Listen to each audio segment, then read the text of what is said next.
하나님께서 오늘 우리에게 주신 말씀 나누도록 하겠습니다. 창세기 3장 1절부터 7절까지 말씀입니다. 6절까지 구약성경 3쪽에 있습니다. 창세기 3장 1절부터 6절까지의 말씀입니다. 우리 한 절씩 읽고 마지막 6절은 한 목소리로 읽겠습니다. 그런데 뱀은 여호와 하나님이 지으신 들짐승 중에 가장 간교하니라.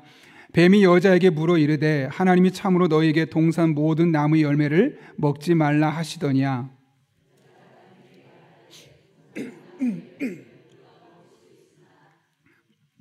동산 중앙에 있는 나무의 열매는 하나님의 말씀에 너희는 먹지도 말고 만지도 말라 너희가 죽을까 하노라 하셨느니라. 너희가 그것을 먹는 날에는 너희 눈이 밝아져 하나님과 같이 되어 선악을 알 줄 하나님이 아심이니라. 여자가 그 나무를 본즉 먹음직도 하고 보암직도 하고 지혜롭게 할 만큼 탐스럽기도 한 나무인지라. 여자가 그 열매를 따먹고 자기와 함께 있는 남편에게도 주매 그도 먹은지라. 아멘. 우리 함께 기도하고 하나님 말씀 나누겠습니다. 거룩하신 아버지 하나님, 비가 오는 중에도 하나님의 은혜를 삼하여 이 자리에 나온 성도 한 사람 한 사람에게 이 시간 성령으로 충만하게 하시고 내리는 비처럼 은혜의 단비가 우리의 영혼에 내리게 하여 주셔서 하나님 붙들고 하나님과 동행하며 우리에게 주어진 일상의 삶에서 은혜를 경험하고 하나님 함께 하심을 간증하고 승리를 선포할 수 있는 복된 성도님들 되게 하여 주옵소서. 이 자리에 함께 하실 줄로 믿사옵고 예수님의 이름으로 기도하옵나이다. 아멘. 우리 한번 앞뒤 좌우에 있는 분에게, 사실 이렇게 비가 오고 약간 바닥이 얼어 있는데 오신 한 분 한 분 정말 귀한 분들인데 이렇게 축복하며 인사하면 좋겠습니다. 은혜의 단비가 내릴 겁니다. 이렇게 하고 한번 축복하겠습니다. 네, 제가 최근 몇 년 동안 전 세계적으로 좀 상상할 수 없는 일들이 많이 자행되고 있습니다. 2년 전에 러시아 우크라이나 전쟁이 시작되었죠. 사실상 러시아의 탐욕이 만들어낸, 그 야욕이 만들어낸 침략 전쟁이었습니다. 그리고 지난해에는 하마스의 테러를 시작으로 이스라엘과 팔레스타인 사이에 전쟁이 있었고 이 전쟁으로 말미암아 수십만 명, 아니 지금도 많은 사람이 죽어가고 있는, 우리 몇 명이 죽어가는지 모르고 있지만 이미 수십만 명의 사람이 죽어가고 있습니다. 뿐만 아닙니다. 며칠 전에 미국에서 온 뉴스를 우리가 보게 되니까 약 영하 40도 그런 이상 기온이 생겨서 국가에서 말합니다. 밖에 나가지 마라. 한 주에서는 주변에 있는 사람들을 돌아봐라. 이 추운 시기에 어떻게 누가 죽을지 모르니까 혼자만 대피하지 말고 옆집 한번 다니면서 어떤 문제가 있는지 한번 살펴봐라 라고 말할 정도로 상상할 수 없는 이상 기온이 생깁니다. 또 우리 중고등부 아이들이 일본으로 갈 계획을 갖고 있었지만 또 대형 지진이 일어나서 갈 수 없는 상황들을 비롯한 수많은 인재와 자연재해와 또 수많은 살상이 일어난 일들이 너무나 많이 언론을 통해 보도되고 있습니다. 굳이 다른 나라 이야기할 필요가 없습니다. 우리나라도 뉴스만 보아도 입에 담을 수 없을 만큼 말도 안 되는 사건들이 너무나 많이 일어나고 있습니다. 사람들이 죽었습니다. 그런데 아무도 그 책임을 지지 않습니다. 잘못했다는 사람이 아무도 없습니다. 안타까워하지 않습니다. 최근에 젊은 세대들의 어떤 복불복 게임이라는 게 있어요. 나만 아니면 돼. 나만 아니면 돼. 라는 말이 있다고 그래요. 문제가 생기고 아픈 일이 생기고 다치고 벌칙을 받아도 나만 그 벌칙 안 받으면 돼. 라는 그런 의식이 팽배하게 일어나고 있죠. 10대 소년들의 범죄가 극악무도해지고 인간의 몸과 영혼을 황폐하게 만드는 그런 마약의 범죄에 대해서도 너무나 관대해지고 있고 무감각해지고 있습니다. 왜 이런 일들이 일어나는 걸까요? 사람 사이에 문제가 생기고 자연에게도 문제가 생기고 이런 일들이 생기는 이 원인은 도대체 어디에 있을까요? 하나님의 형상대로 창조된 사람들이 서로 사랑하며 섬기며 아름다운 세상을 만들어가는 것이 우리의 기대인데 우리의 시기하고 질투하고 해를 입히고 전쟁터 같은 삶이 계속해서 일어나는 이유는 도대체 무엇 때문일까요? 여러분, 이 모든 원인, 이 모든 일의 원인은 하나로 모아지게 되는데 그것은 바로 죄입니다. 죄가 이 세상에 들어오면서 죄가 이 세상에 들어오기 전에 죄가 어떤 모습이었습니까? 아담과 하와 사이에 이는 내 뼈 중에 뼈요 살 중에 살이라. 그런 고백이 어디 있겠습니까? 이럴 정도로 부부간에 끈끈했습니다. 자연이 훼손되지 않았습니다. 시쳇말로 에덴은 천국이었습니다. 그런데 아담과 하와의 범죄가 시작되면서 죄가 이 세상에 들어오게 되고 그 결과 사람과 사람 사이에 갈등이 일어나고 사람과 동물 사이에 학대하는 일이 발생하고 사람의 자연을 훼손하는 일들이 생기면서 오늘날 상상도 할 수 없는 일들이 뉴스를 통해 우리 주변에서 비일비재하게 일어나고 있는 겁니다. 미움이 생겼습니다. 다툼이 생겼습니다. 가난과 질병과 다툼과 전쟁과 잘 사는 나라와 못 사는 나라가 있음에도 불구하고 서로 돕지 않는 이런 일들이 이 땅에 하나님의 형상으로 지음받은 사람들이 살고 있는 이 세상에서 일어나고 있다는 겁니다. 이상한 일이죠. 그렇게 되어서는 안 되죠. 그런데 어느 누구 하나 마음 아파하지 않습니다. 나만 아니면 돼. 우리나라만 전쟁이 일어나지 않으면 돼. 내 자녀만 문제 없으면 돼. 나만 저런 사건에서 자유로우면 돼. 사실 엄밀히 말하면 그 이면에도 죄가 자리 잡고 있는 겁니다. 이기적인 마음을 갖게 하는 그 죄의 속성이 나만 아니면 돼. 우리 교회만 문제 없으면 돼. 이런 마음을 통해 점점 이 세상을 황폐하게 만들어가고 있는 것이죠. 오늘 본문은 이 모든 일들의 원인인 죄의 문제를 다루고 있습니다. 처음 에덴 동산의 아담과 하와는 죄를 몰랐습니다. 남을 이용하지도 않았고 남을 해치지도 않았고 나쁜 생각을 할 줄도 몰랐습니다. 그런데 이렇게 착했던 사람들이 한순간 죄에 빠지니까 180도 달라집니다. 서로를 비난합니다. 책임을 떠넘깁니다. 그런 이기적인 존재로 바뀌게 되는 것이죠. 그런데 이들을 이렇게 죄짓게 만들고 이기적인 사람이 되게 만들었던 되도록 유혹했던 것은 놀랍게도 본문에서 뱀이라는 존재였다고 이야기하고 있습니다. 오늘 1절을 보면 이 뱀에 대해서 이렇게 이야기하죠. 그런데 뱀은 여호와 하나님이 지으신 들짐승 중에 가장 간교하니라. 뱀이 여자에게 물어 이르되 하나님이 참으로 너희에게 동산 모든 나무의 열매를 먹지 말라 하시더냐. 이 1절 말씀 보게 되면 뱀에 대해서 두 가지를 알 수 있어요. 첫 번째 뭡니까? 뱀은 하나님이 창조하신 모든 동물 중에 간교하다입니다. 간교라는 단어는 보통 부정적인 단어로 쓰이는데 어떤 뜻이냐면 거짓말로 남을 속이는데 능하다. 거짓말쟁이라는 거죠. 그런데 얼마나 능숙한지 깜빡 다 속아 넘어갈 수밖에 없을 정도로 아주 능숙한 거짓말장이라는 것이죠.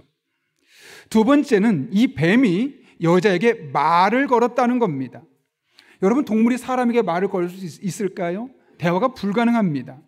그런데 뱀이 말을 걸었다는 것을 볼 때 그냥 뱀이 아니죠. 요한계시록 12장 9절과 20장 2절에서는 사탄을 뱀으로 묘사하고 있습니다. 오해하지 마십시오. 뱀 자체가 사단이라기보다는 사단이 뱀을 이용해 여자에게 말을 걸어서 그녀가 죄를 짓도록 했다는 겁니다. 이를 통해 우리는 한 가지 사실을 알 수 있습니다. 그것은 바로 사단이 우리를 유혹하고 사단이 우리로 하여금 죄를 짓도록 만들어 가고 있다는 겁니다. 겉으로 보기에는 어느 누군가가, 어떤 사람이, 어떤 나라가, 어떤 대상이 하는 것처럼 보이지만 그 이면을 들여다보면 결국은 사단이 우리의 본성을 이용해서 점점 죄를 짓게 만드는 것이고 그 죄가 확산되면서 거대한 범죄로 이 세상에 다양한 문제들을 발생시키고 있다는 것이죠. 과거에 아담과 하와를 죄짓게 했던 그 사단은 오늘날도 동일한 전략으로 우리에게 나타납니다. 우리로 하여금 죄짓게 만들죠. 그 죄로 말미암아 서로 부부간의 갈등을 일으키고 부모와 자녀 간의 문제를 발생시키고 또 사람과 사람 사이에, 나라와 나라 사이에 전쟁과 기근과 핍박과 갑질하는 문화를 만들어내게 되는 겁니다.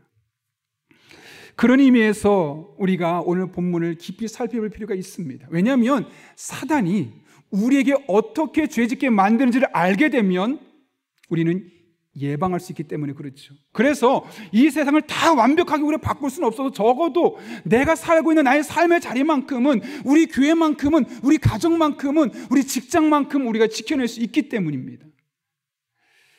여러분, 오늘 본문에서 구체적으로 그들이 어떻게 죄에 빠지고 있습니까? 첫 번째로 사단은 하나님의 말씀에 의구심을 갖게 만듭니다. 오늘 본문 1절 말씀 한번 여러분 읽어볼까요? 같이 읽습니다. 시작.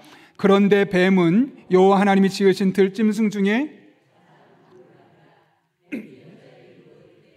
하나님이 참으로 너에게 동산 모든 나무 열매를 먹지 말라 하시더냐? 아멘. 여기 지금 사단이 뭐라고 말합니까? 동산 모든 나무 열매를 먹지 말라고 했니? 라고 묻습니다. 그런데 여러분, 창세기 2장 16절과 17절 보면 하나님이 정말 그렇게 말씀하셨습니까? 이렇게 말씀하셨어요. 여호와 하나님이 그 사람에게 명하여 이르시되 동산 각종 나무의 열매는 내가 임의로 먹되, 먹고 싶은 거 다 먹어도 돼. 다 허락하셨어요. 그런데 선악을 알게 하는 나무 열매는 먹지 말라. 내가 먹는 날에는 반드시 죽으리라.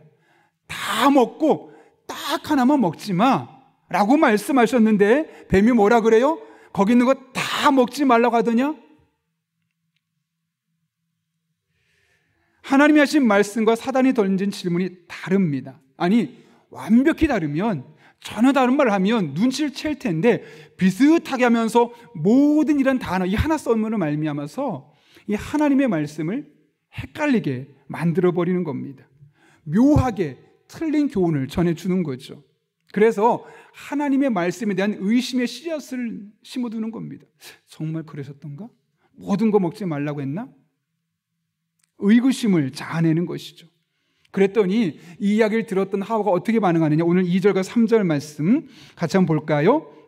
이렇게 됐습니다. 여자가 뱀에게 말하되 동산 나무의 열매를 우리가 먹을 수 있으나 동산 중앙에 있는 나무 열매는 하나님의 말씀에 너희는 먹지도 말고 만지지도 말라 너희가 죽을까 하노라 하셨느니라. 이 하와의 답변을 보십시오. 2장 16절과 17절에 기록되어 있는 하나님의 말씀과 같습니까? 다릅니까? 다르죠. 첫 번째로는 하나님은 먹지 말라고 하셨어요. 그냥 금지예요. 근데 하와는 뭐라고 합니까? 먹지도 말고 만지지도 말라. 하나 덧붙였죠. 두 번째로 하나님은 반드시 죽을 것이다 라고 말씀했는데 하와는 죽을까 하노라. 죽을 수도 있어. 약화시켰습니다. 한 번은 하나님의 말씀을 좀 더 과장시켰고 한 번은 하나님의 말씀을 약화시켰습니다. 흔들린 것이죠. 그의 마음속에 갑자기 혼란스러운 겁니다. 그렇게 잠깐 흔들리지 않고 사단은 더 과감해지죠. 너희가 결코 죽지 아니하리라. 그냥 말이 끝나자마자 사단이 하이에나처럼 달려듭니다. 4절과 5절 말씀 보십시오. 뱀이 여자에게 이르되 너희가 결코 죽지 아니하리라. 하나님은 반드시 죽으리라. 사단은 결코 죽지 아니하리라. 근데 그 중간에 한 번 있었죠. 죽을까 하노라고 말했던 이 하와의 반응이 한 번 있었죠. 자신감을 얻은 겁니다. 아, 넘어왔구나. 내가 이렇게 말해도 설득되겠구나. 하와가 잠깐 흔들리자 사단이 더 과감해집니다. 너희가 결코 죽지 아니하리라. 하나님의 말씀에 정면으로 도전하는 발언입니다. 그러면서 하나님을 인간을 시기하는 속 좁은 신으로 묘사하죠. 그것을 먹는 날에는 너희 눈이 밝아져 하나님과 같이 될까 봐 그런 거야. 하나님 속 좁은 분이야. 네가 하나님처럼 될까 봐 그거 걱정돼서 그런 거야. 겁나서 그런 거야. 그래서 어떻게 됩니까? 결국은 이렇게 하나님과 하와 사이를 이간질하게 되죠. 결국 하와는 그것을 따먹게 되고 남편에게도 건네주었다고 오늘 본문은 이야기합니다. 우리는 오늘 본문의 말씀을 통해 사단의 공격 무기가 무엇인지, 인간을 죄짓게 만드는 사단의 공격 무기가 무엇인지, 또 사단이 왜 그렇게 하는지 그 이유를 분명히 알 수 있습니다. 사단은 하나님의 말씀으로 우리를 공격합니다. 하나님의 말씀으로 공격하되 비슷하게 공격합니다. 완전히 틀리지 않습니다. 그럴듯합니다. 잠깐만 정신 못 차리면 그것이 진리인 것처럼 착각할 수 있도록 우리를 그렇게 혼란스럽게 만듭니다. 그래서 우리도 모르게 사단의 꾀임에 넘어가게 만드는 거죠. 그리고 그렇게 하는 궁극적인 목적은 하나님과의 관계를 깨뜨리는 겁니다. 하나님 너희를 사랑하지 않아. 하나님 너희를 시기하고 질투하는 존재야. 그러니 그 하나님께 다 바치지 마. 다 그분 앞에 마음 주지 마.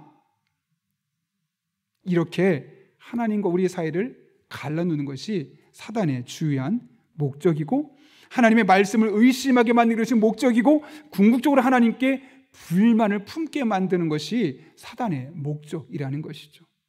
그렇다면 여러분, 이 같은 사단의 공격에 우리가 무너지지 않고 대처하려면 어떻게 해야 될까요? 사단이 가장 먼저 공격하는 하나님의 말씀을 제대로 알고 이 말씀을 철저하게 믿는 것입니다.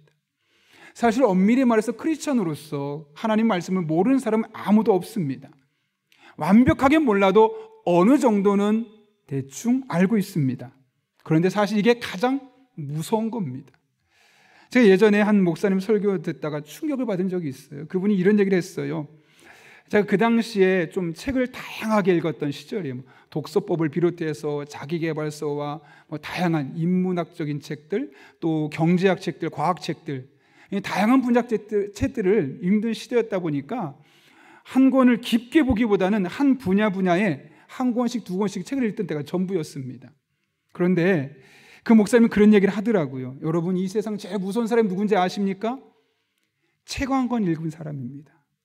책 한 권 읽은 사람이 제일 무섭다는 게 뭐냐면 이 책을 읽고 이게 마치 전부인 양 착각하는 사람이라는 거예요. 책 한 권을 어떻게 그 모든 분야를 다 담아낼 수 있겠어요? 백과사전도 아니고. 이게 무슨 말일까요, 여러분? 어설프게 알면서 다 안다고 착각하는 사람들이 많다는 거예요. 근데 이것이 문제인 것은 자신이 다 알고 있어, 난 잘 알고 있어, 이 분야 적어도 이 책은 읽었으라고 자기 스스로가 생각하기 때문에 더 이상 배우려 하지 않는다는 거죠. 성경도 마찬가지입니다.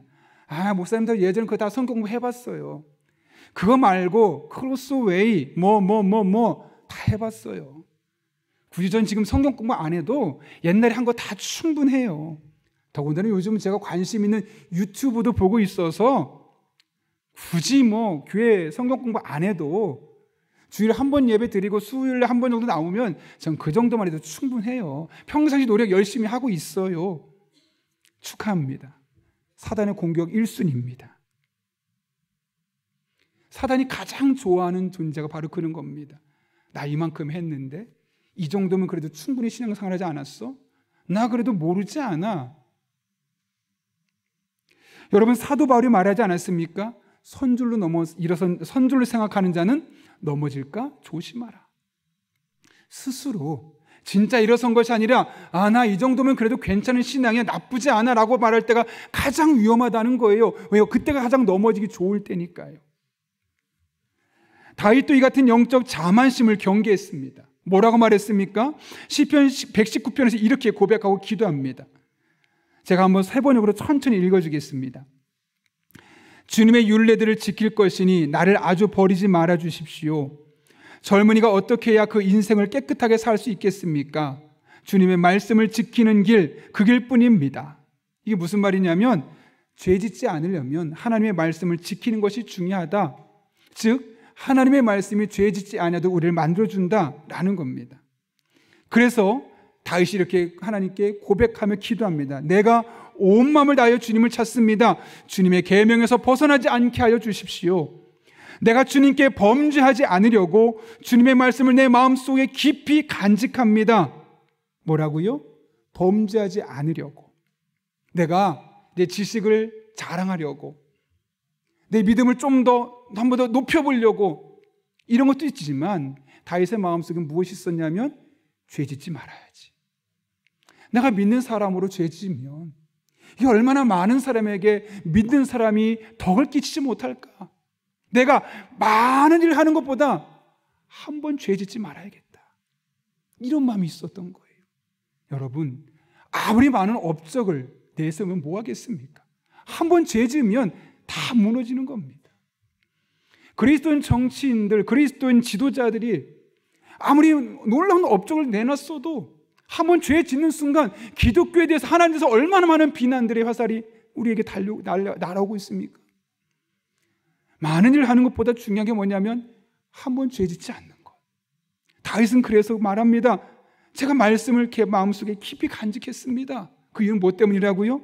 주님께 범죄하지 않으려고. 그 다윗이 얼마나 죄 짓지 않으려고 몸부림쳤는지 볼 수 있는 거예요. 여러분, 히브리서를 보면 하나님 뭐라고 말씀하십니까? 저희가 죄와 싸우되 피 흘리도록 싸우지 않았다 그래요. 그러니까 사람들이, 예수 믿는 사람들이 죄 짓지 않으려고 노력하지 않는 건 아니에요. 그런데 타협해요. 요 정도 선에서, 요 정도 선에서. 하나님 뭐라고 말씀하세요? 피 흘리기까지 싸워라. 이게 무슨 말이겠습니까? 끝까지 싸워서 죄 짓지 않도록 해라. 우리가 죄를 짓지 않을 수 있는 방법, 하나님의 말씀을 내 마음에 담아두는 거죠. 다윗은 이 점을 너무나 잘 알았던 겁니다. 여러분, 오늘 하와가 왜 사단의 꾀임에 유혹에 넘어갔습니까? 하나님의 말씀이 그의 안에 온전하지 못했기 때문에 사단의 꾀임에 헷갈려서 혼란이 와서 넘어가지 않았습니까? 우리 신앙을 잘 돌아보십시오. 혹여나 우리 또한 그렇지는 않은가? 그래서 다윗은 계속해서 이렇게 기도합니다. 주님의 종을 너그럽게 대해 주십시오. 그래야 내가 활력이 넘치게 살며 주님의 말씀을 지킬 수 있습니다. 내 눈을 열어주십시오. 그래야 내가 주님의 법 안에 있는 놀라운 진리를 볼 것입니다. 내 눈을 열어서 주의 기이한 법을 보게 하옵소서 라고 우리 개역개정판에 되어 있는데, 새번역은 내 눈을 열어주셔서 이 하나님 말씀 안에 담겨있는 놀라운 진리를 발견할 수 있게 해주십시오. 그래서 그 말씀 붙들고 살 수 있게 해주십시오. 왜요? 사단의 유혹에 넘어가지 않으려고. 왜요? 죄 짓지 않으려고요. 물론 그 뒤에 다윗은 사단의 유혹에 넘어가서 성적인 본능을 제어하지 못하고 자기 신하 우리아의 아내 밧세바를 범했습니다. 또 사단이 성공 욕구를 충동질해서 하나님이 원하시지 않는 이스라엘 백성의 수를 계수하면서 이스라엘 땅에 많은 질병이 있어 많은 사람이 죽었습니다. 다윗도 한 번 실패했습니다. 두 번 실패했습니다. 그러나 그가 결국 다시 회개하고 하나님께 돌이킬 수 있었던 것. 그래서 더 많은 죄, 더 깊은 죄, 더 큰 죄를 짓지 않을 수 있었던 것은 평소에 하나님의 말씀을 가까이 했기 때문입니다. 그리고 기도할 때마다 그 말씀으로 은혜 받게 해달라고, 이 말씀을 들을 때 내 눈을 열어서 그 말씀의 진리를 깨닫게 해주시고 볼 수 있게 해주시고 은혜 받게 해달라고 기도했기 때문에 그 말씀이 그의 안에 살아 숨쉬어서 사단이 여러 가지 상황 속에서 그를 유혹할 때 다 쳐내고 극복해낼 수 있었던 겁니다. 그래서 그는 잠깐 넘어졌지만 아주 엎드러지지 않았고 다시 일어설 수 있었던 것이죠. 여러분, 우리에게 놀라운 영적인 도전을 주지 않습니까? 사단은 오늘날도 하와를 유혹했던 것처럼 우리에게 유혹할 겁니다. 말씀을 가지고 하나님을 신뢰하지 못하게 만들고, 말씀을 가지고 하나님을 믿지 못하게 만들고, 말씀을 가지고 하나님과 우리의 관계를 깨뜨리려고 할 겁니다. 제가 그런 얘기를 들었어요. 기도에 대한 이야기를 했더니, 목사님, 아무리 기도해도 응답이 없는데 기도해야 될 이유를 모르겠어요. 분명히 기도에 대한 말씀이 있는데, 그 다양한 말씀들이 있음에도 불구하고 그 말씀 붙들고 기도했는데 응답이 없으니 나 이제 기도 안 할래요. 결론이 그렇게 되는 거예요. 여러분, 이게 하나님께서 원하시는 걸까요? 결국 그러면서 기도하지 않게 되고 하나님과 멀어지게 되고 관계가 깨질 수밖에 없는 건 아닐까요?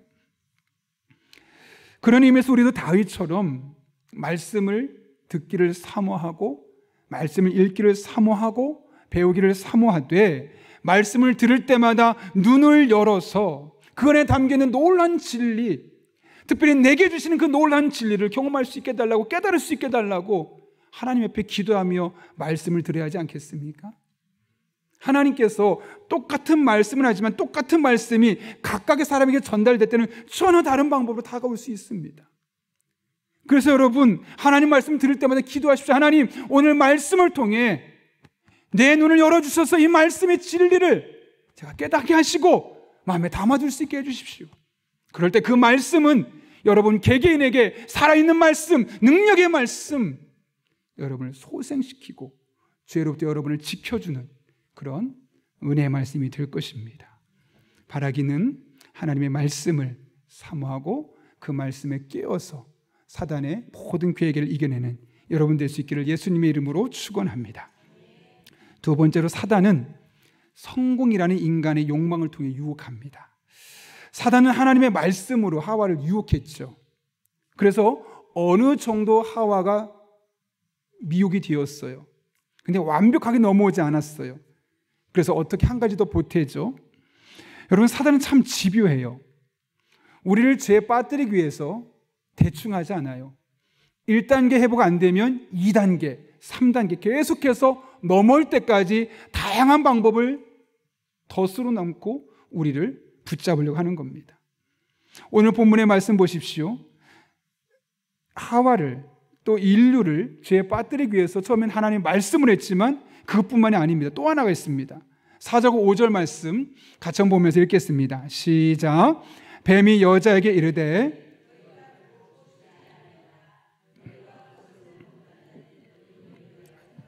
하나님과 같이 되어 선악을 알 줄 하나님이 아심이니라. 아멘. 어떻게 된다고요? 하나님과 같이 되어. 너희 그거 먹으면 하나님과 같이 될 수 있어. 이렇게 유혹하고 있는 거죠. 진짜 하나님 같은 신적인 존재가 된다는 것은 아니죠. 사람은 하나님과 같이 될 수가 없습니다.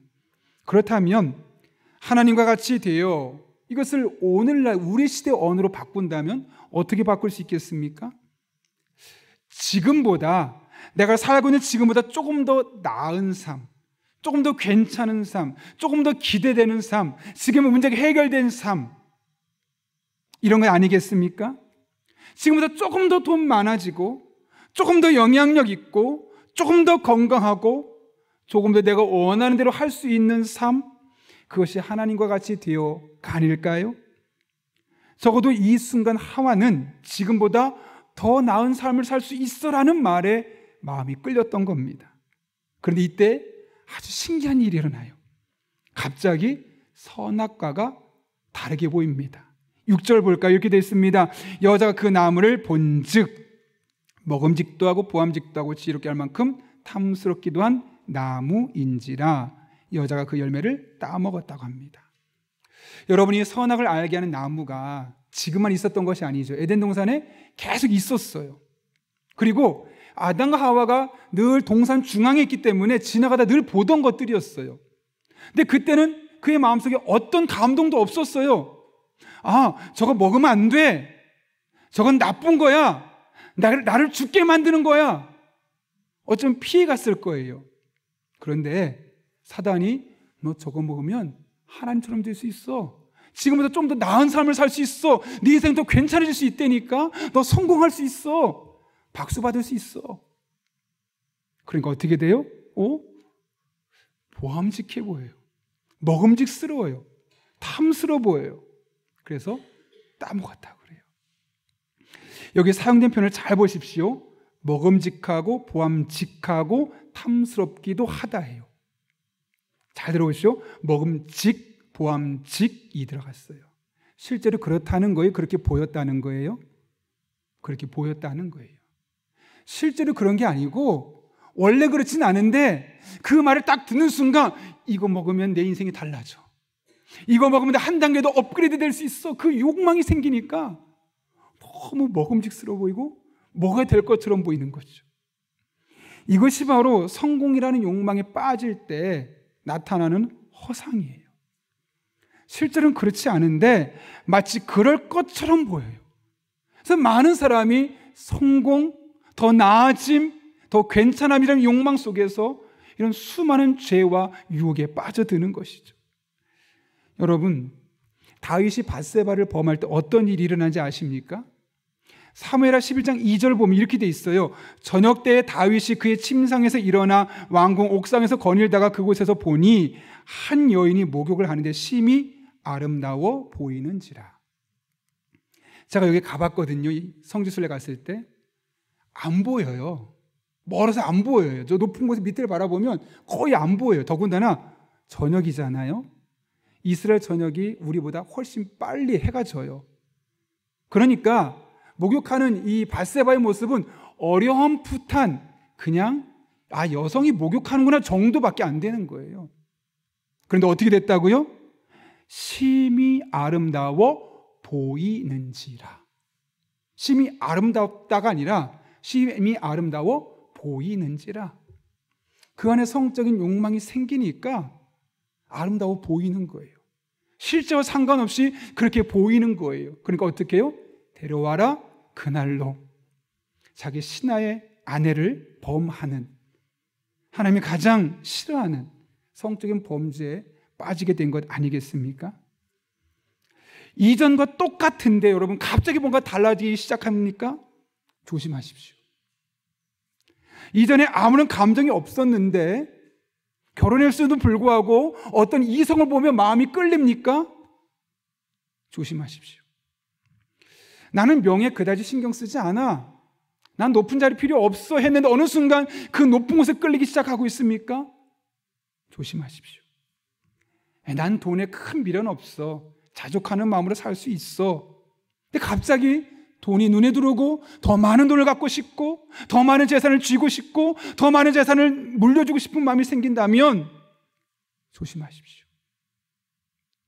예전에 안 그랬는데 갑자기 새로운 마음이 생긴다면 정말 조심해야 돼요. 사단이 우리의 욕망을 자극하는 겁니다. 성적인 욕망을 자극하고 명예라는 욕망을 자극하고 돈이라는 욕망을 자극하고 그래서 평상시 아무렇지 않았던 것이 다르게 보이기 시작하는 겁니다. 그리고 그 결과는 무엇일까요? 아담과 하와처럼 그 욕망을 따라가면 결국 우리는 또 다른 죄를 지을 수밖에 없고 그것이 결국 파국으로 이어질 수밖에 없는 겁니다.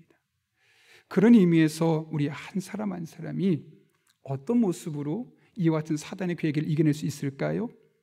이 사단의 계획을, 전략을 분별하고 이겨내기 위해서는 성공이라는, 단순히 지금보다 조금 더 나아질 기회를 원한다는 그런 욕망보다는 감사하며 자족하는 영적인 시각이 우리에게 필요합니다. 열심히 노력하지 말라는 말이 아닙니다. 노력하되 뭔가 그 욕망에 의해서 움직이는 것이 있다면 영적인 분별력을 가지고 돌아볼 수 있어야 된다는 것이죠. 그래서 바울은 디모데전서 6장에서 이렇게 권면하지 않습니까? 자족하는 마음이 있으면 경건은 큰 이익이 있느니라. 자족하는 마음이 있을 때 우리 신앙이 경건해질 수 있고 우리 신앙을 유익하게 만들어준다고 말씀하고 있는 것이죠. 여러분, 하나님께서 우리들에게 모든 것을 주시면 좋겠지만 때로는 그렇게 주지 않으실 때가 있습니다. 물론 남들과 비교하면 나는 왜 이만큼일까? 라는 마음이 충분히 생길 수 있습니다. 그러나 자세히 살펴보면 나에게는 없고 남에게만 있는 것처럼 보이지만 거꾸로 보면 그 사람에게는 없지만 나에게 있는 것들도 있습니다. 그래서 우리는 하나님께서 내게 주신 것들을 감사하며 자족하며 주어진 일상을 살아갈 수 있어야 되는 것이죠. 그럴 때 사단이 성공으로 유혹해도 우리는 그것을 유혹받지 않고 이겨낼 수 있는 겁니다. 바라기는 사단은 계속해서 우리에게 찾아와서 죄로 빠지게 만듭니다. 특별히 예수 믿는 사람들이 한 번 죄를 지으면 이 세상에 큰 비난이 생기기 때문에 우리를 통해서 계속해서 범죄에 빠지도록 합니다. 그리고 이 세상의 모든 죄는 사실 아담과 하와 한 사람의 죄로 시작된 것을 기억한다면 우리 한 사람 한 사람 우리의 삶의 자리에서 죄를 멀리하고 죄를 이겨내는 것이 얼마나 중요한지 그 영적인 책임감을 갖게 됩니다. 여러분, 엄청난 일 하지 않아도 좋습니다. 여러분의 가정에서 죄 짓지 않도록 여러분을 지키십시오. 여러분의 직장 안에서 엄청난 업적하지 않아도 좋습니다.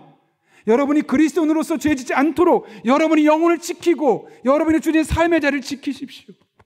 그리고 우리 교회가 건강한 교회 되고 잘못된 일을 하지 않도록 우리의 신앙을 함께 지켜가는 것, 그것만 해도 괜찮습니다. 그러나 하나님께서 반드시 우리를 통해, 우리 가정을 통해, 우리 직장과 우리 교회를 통해서 놀라운 일들을 시작하게 될 것입니다. 이 땅에 하나님의 나라가 임하게 될 것이고 이 땅에 하나님의 뜻이 이루어지게 될 것입니다. 이 같은 삶을 살아가는 저 여러분 될 수 있기를 예수님의 이름으로 축원합니다. 우리 함께 기도하겠습니다. 거룩하신 아버지 하나님, 죄가, 한 사람의 작은 죄가 상상할 수도 없는 현실을 만들어냈는데 너무나 죄에 무감각하게 살고 있습니다. 나만 아니면 돼 라는 마음으로 그리스도인들조차도 살고 있습니다. 이러한 때 우리 용인영락교회 성도들은 한 사람의 작은 죄가 얼마나 큰 문제를 만들어내는지를 늘 기억하며 사단, 죄짓게 만드는 사단의 괴계를 이겨내기 위하여 말씀을 가까이 하고 우리의 성공적인 욕망을 자극하는 사단의 괴계를 분별하며 자족하며 감사하는 마음으로 살아갈 수 있는 믿음의 사람들 되게 하여 주옵소서. 그렇게 죄와 싸우되 피 흘리기까지 싸우는 자들 되게 도와주시고 그렇게 우리들의 삶의 현장부터 놀라운 변화가 일어나게 하여 주옵소서. 예수님의 이름으로 기도하옵나이다. 아멘.